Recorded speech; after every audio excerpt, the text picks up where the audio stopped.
திரைசக்தி நேயர்களுக்கு வணக்கம். இப்பொழுது பார்ப்பது கே. பாலச்சந்தரின் நெற்றிக்கண். அதை பற்றி பார்ப்போம். ரஜினி நடித்த மாஸ் படங்கள் நிறைய உண்டு. முள்ளும் மலரும் போன்ற கிளாஸ் படங்களும் உண்டு. கமர்ஷியல் கதை அமைச்சதற்காகவும் ரஜினி வித்தியாசமான நடிப்பிற்காகவும் ரசிகர்கள் கவனத்திற்கு எப்போதும் நிற்கும் 1981 வெளியான நெற்றிக்கண் அப்படிப்பட்ட திரைப்படம். நெற்றிக்கண் படத்தில் அப்பா ரஜினியாக சக்கரவர்த்தி என்கிற கேரக்டரில் பெண் பித்தராக துள்ளலான நடிப்பை அட்டகாசமாக வெளிப்படுத்திய ரஜினியை எவராலும் மறக்கவே முடியாது. அப்பா மகன் என்ற 2 கேரக்டர்களும் வித்தியாசத்தை காட்டியிருந்தார். ரஜினி டப்பிங் பேசும்போது கூட வித்தியாசம் தெரிய வேண்டும் என்பதற்காக 2 கேரக்டர்களும் வெவ்வேறு நாட்களில் பேசுவார். இயக்குனர் கே. பாலச்சந்தரின் கவிதாலயா புரொடக்ஷன் உருவான முதல் திரைப்படம் இது. இதற்கு திரைக்கதை எழுதியவர் பாலச்சந்தர், கதை வசனம் Visu, direction S. P. Muthuraman. ரஜினிகாந்தின் வெற்றி படங்களில் ஒன்றாக நெற்றிக்கண் அமைந்தது. குறிப்பாக நெகட்டிவ் கேரக்டர் ஸ்டைலான குறும்புகளும் நடிப்புக்கு தியேட்டரில் விசு பறக்கும்.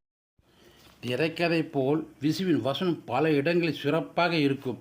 கோவிலுக்கு நன்கொடை தரணும் என்று சொல்ல, ஆண்டவன் தான் நமக்கு தரணும், நாம் ஆண்டவனுக்கு தரக்கூடாது, அது அவனை அவமானப்படுத்துகிற மாதிரி என்று நெக்கலாக சொல்வார்.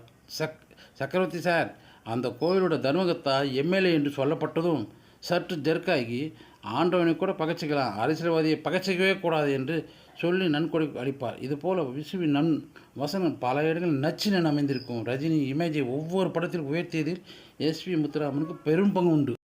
நெற்றிக்கண் படத்தை பொறுத்தவரை சக்கரவர்த்தி கேரக்டர் தான் சூப்பர். அதற்காகவே இந்த படத்தை நிச்சயம் பார்க்கலாம். படத்தை பற்றி பார்ப்போம். அப்பா சக்கரவர்த்தி, மகன் சந்தோஷ் என இருவரும் ரஜினிகாந்த். ரஜினிக்கு நெற்றிக்கண் படத்தில் நடிக்கும்போது வயது 30. படத்தின் மொத்த கணத்தையும் தாங்கி நிற்பது இந்த 2 கேரக்டர் தான். படத்தின் கதை வசனம் விசு, திரைக்கதை கே. பாலச்சந்தர், தயாரிப்பு கவிதாலயா. கவிதாலயாவுக்கு முதல் படம். Direction S. பி. முத்துராமன். அப்பனுக்கு பாடம் சொன்ன சுப்பன் கதை தான். இந்த படத்தில் சரிதா, சரத்குமார், மேனகா அந்த கீர்த்தியுடைய அம்மா, கவுண்டுமணி, விஜயகாந்தி மற்றும் பலர். தனுஷ் ரஜினி தீவிர ரசிகர் ஆவார். தனுஷுக்கு தன் மாமனார் ரஜினிகாந்துடன் சேர்ந்து நடிக்க வேண்டும் என்ற ஆசை. ஒவ்வொரு முறையும் ரஜினி புது படத்தில் ஒப்புக்கொள்ளும் போது தனுஷ் இதிலாவது சேர்ந்து நடிப்பாரா என்கிற எதிர்பார்ப்புடன் ஏற்படுகிறது. எதிர்பார்த்து ஏமாந்து கொண்டிருக்கிறார். 1981 வெளியான நெற்றிக்கண் படம் தனுஷுக்கு மிகவும் பிடித்தமான படங்களில் ஒன்று. இந்நிலையில் அந்த நெற்றிக்கண் படத்தில் ரீமேக்கில் தனுஷ் நடிக்க உள்ளார். அவருக்கு ஜோடியாக கீர்த்தி சுரேஷ் நடிக்கக்கூடும். இசை இளையராஜா. எல்லா பாட்டும் சூப்பர் ஹிட்டுங்க. தீராத விளையாட்டு பிள்ளை, இவன் சிங்காரம் என்பதுதானே சந்தேகம் இல்லை.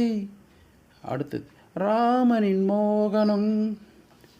அடுத்தது ராஜா ராணி ஜாக்கி. அடுத்து மாப்பிள்ளைக்கு மாமன் மனசு. இந்த படம் 100 நாளை கடந்து ஓடியது.